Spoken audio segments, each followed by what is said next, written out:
Assalamualaikum warahmatullahi wabarakatuh. Alhamdulillah hadana li hadza wa ma kunna li an nahtadiya laula an hadanallah. Asyhadu an la ilaha illallah wa asyhadu anna Muhammadan abduhu wa rasuluhu la nabiyya ba'dah. Sebelumnya saya mohon maaf ini merekamnya, jadi sambil ngasuh anak saya ini, mohon maaf, anak saya masih suka ikut-ikutan, tidak bisa dicegah. Tapi mudah-mudahan sekali lagi tidak membuat YouTubers kecewa. Jadi mohon dimaklum, jadi sambil berbagi tugas. Baik. Kali ini saya akan coba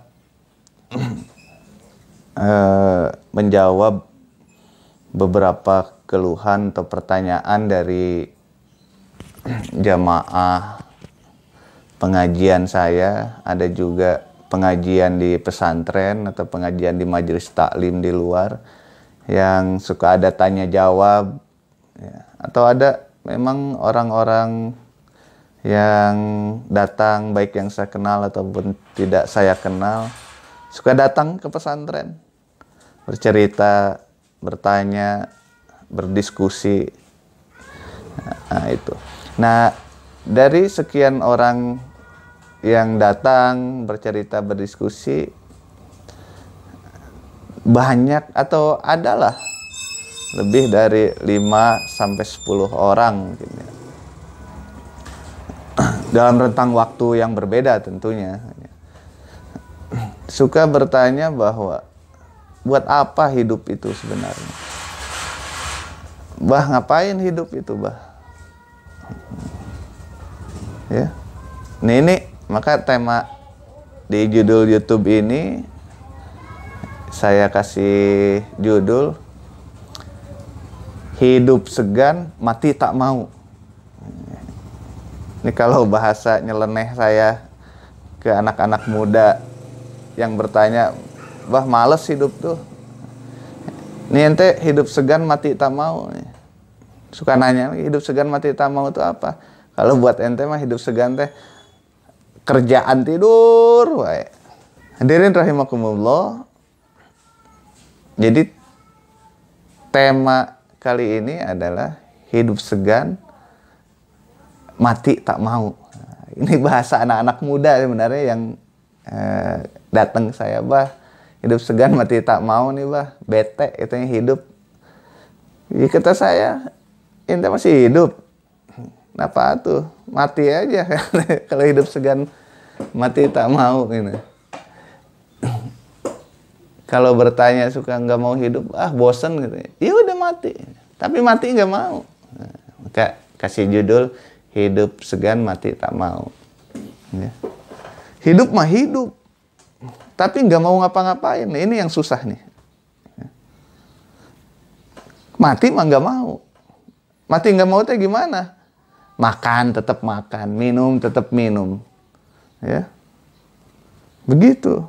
Jajan tetap jajan. Tapi suruh kerja nggak mau. Ya. Wah, udah nyari ke sana kemari. Iya, nyarinya yang kita pengen. Coba kalau nyarinya yang halal, kerjaan itu pasti banyak. Tidak mungkin Allah menciptakan makhluk tidak dengan rezekinya. Kita itu kadang nggak mau kerja bukan karena nggak dapat kerja. Ya. Kita tuh nggak kerja bukan karena nggak dapat kerja, tapi karena nggak mau mengerjakan apa yang bisa dikerjakan. Begitu. Pengennya kerja enak di pabrik. Pengennya kerja enak di sekolahan. Pengennya kerja yang bergaji pas bulan. Ya, tidak semua pekerjaan itu ada lowongannya. Tapi yakinlah bahwa banyak hal yang halal yang bisa kita kerjakan. Begitu.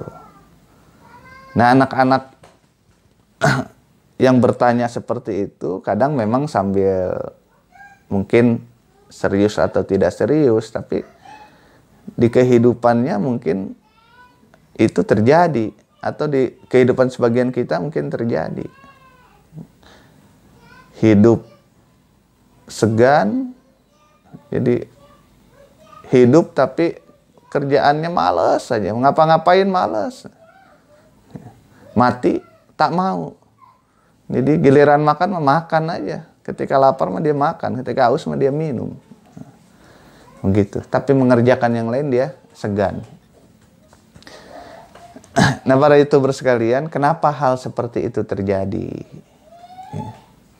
Dan bagaimana kemudian seharusnya kita mensikapi apabila hal tersebut terjadi pada kita.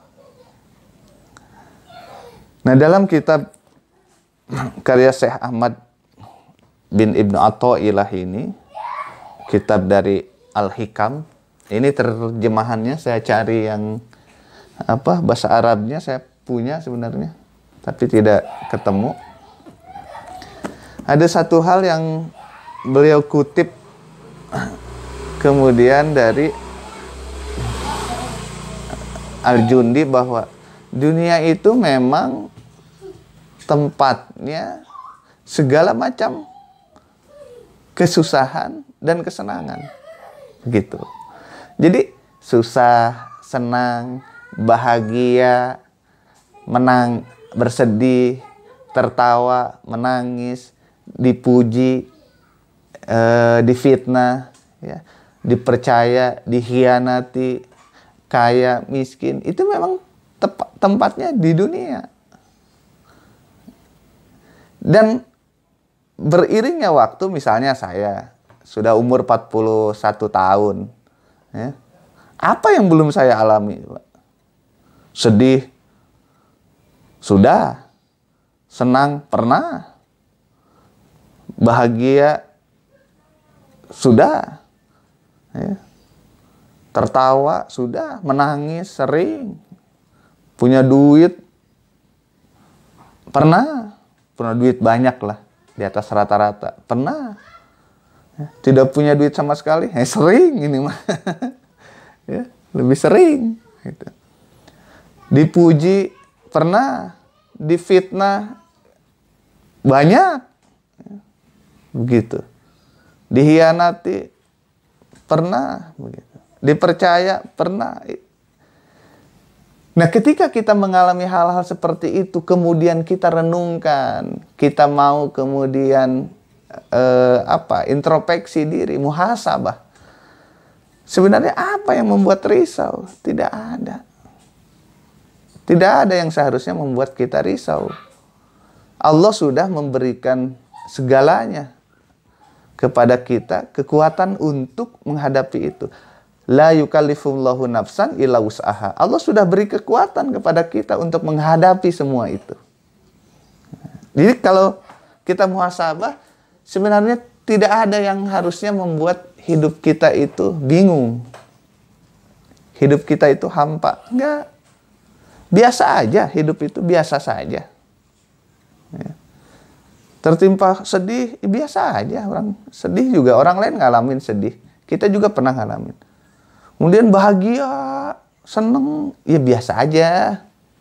Ya. Senang dan bahagia biasa aja. Orang lain juga mengalami. Kita juga pernah mengalami. Begitu. Jadi hidup itu sebenarnya tidak pernah membosankan. Harusnya tidak membosankan. Kenapa? Karena kita sebenarnya diberikan kekuatan oleh Allah untuk menghadapi berbagai kondisi. Apa yang membuat kita bosan? Coba. Apa yang membuat kita malas? Ya. Terlalu kaya, ya kalau kan ada orang kaya juga bingung. Jadi seakan-akan semua kenikmatan sudah dia capai. Bingung mau ngapain lagi hidup ini. Nah, ini kekayaannya kemudian tidak membawa keberkahan bagi hidupnya. Nah, kenapa bisa begitu? Nah, tadi bahwa ada hal penting penting dalam hidup kita, tujuan hidup kita itu sebenarnya adalah liya'budun. Wa ma khalaqtul jinna wal insa illa liya'budun. Firman Allah, tidaklah aku ciptakan manusia dan jin kecuali untuk menyembah kepada Allah. Satu, untuk menyembah kepada Allah. Jadi ketika, untuk apa hidup ini ya? Ngapain lagi hidup ini? Bosan hidup ini. Loh, tugas kita itu menyembah Allah. Tugas kita itu beribadah kepada Allah. Kita dihidupkan oleh Allah itu untuk beribadah kepada Allah. Jadi bosan atau tidak bosan, hampa atau tidak hampa, beribadah itu kewajiban, harus. Gitu. Jadi kita punya tujuan hidup itu. Kalau kita tidak punya tujuan, nah pantas muncul pertanyaan-pertanyaan seperti itu. Bosanlah, gelisahlah, hampalah. Hati kita kosong berarti, tidak punya tujuan. Tapi kalau kita lihat firman itu, firman Allah Ta'ala yang tadi saya sebutkan, kita diciptakan untuk beribadah, semata-mata beribadah kepadanya. Nah yang kedua, agar kemudian kita tidak hidup segan mati tak mau, kalau istilah plesetan, la yamutu wa la yahya. Ya. Mati enggak, hidup enggak. Nah, agar kita tidak seperti itu, apa? Ingat, khairun nasi anfa'uhum linnas. Bahwa tujuan ibadah kita kepada Allah Subhanahu wa Ta'ala itu berbanding lurus dengan memberinya kita manfaat kepada orang lain atau makhluk yang lain. Karena khairun nas anfa'uhum linnas. Sebaik-baik manusia adalah yang bermanfaat bagi orang lain. Nah, YouTuber sekalian, sekali lagi, kalau ada di antara kita, teman kita, saudara kita, murid kita, atau siapapun dari kita, sekitar kita, mengalami hal seperti itu, hidup segan mati tak mau, maka pastikan tujuan hidupnya harus sesuai dengan yang Allah perintahkan. Untuk menyembah saja kepadanya, beribadah kepadanya. Yang kedua, kemudian ingatkan, sebagaimanapun keadaan kita, hidup kita, jadikan itu khairun nas anfa'uhum linnas. Jadikan kita bermanfaat bagi orang lain. Apapun keadaan kita. Lagi sedih, lagi bimbang, lagi senang, lagi kaya, lagi miskin, lagi berilmu, lagi bodoh, lagi apapun. Usahakan kita bermanfaat bagi orang lain. Maka hidup yang seperti itu tidak akan pernah membosankan. Hidup seperti itu tidak akan pernah merasa hampa. Karena selalu bergerak untuk memberikan manfaat kepada orang lain. Karena selalu bergerak untuk memberikan rahmat, ya, keberkahan, menyalurkan rahmat, menyalurkan keberkahan kepada orang lain. Dan hidup seperti itu tidak mungkin kemudian Allah kosongkan hati kita. Tidak mungkin kemudian Allah hampakan jiwa kita. Tidak mungkin kemudian Allah bimbangkan kita. Karena tujuan kita jelas hidup ini. Begitu. Nah, mudah-mudahan ada manfaatnya. Di akhir video ini seperti biasa, kalau berkenan kunjungi video-video di YouTube channel Abah Anam Kaum, video-video yang lainnya, dan kalau berkenan juga silahkan subscribe, like, komentar atau sharing, sehingga channel YouTube ini, channel YouTube dakwah ini, Abah Anam Kaum ini bisa bertahan di YouTube dan bisa menyebarkan kebaikan-kebaikan walaupun sedikit kepada seluruh dunia.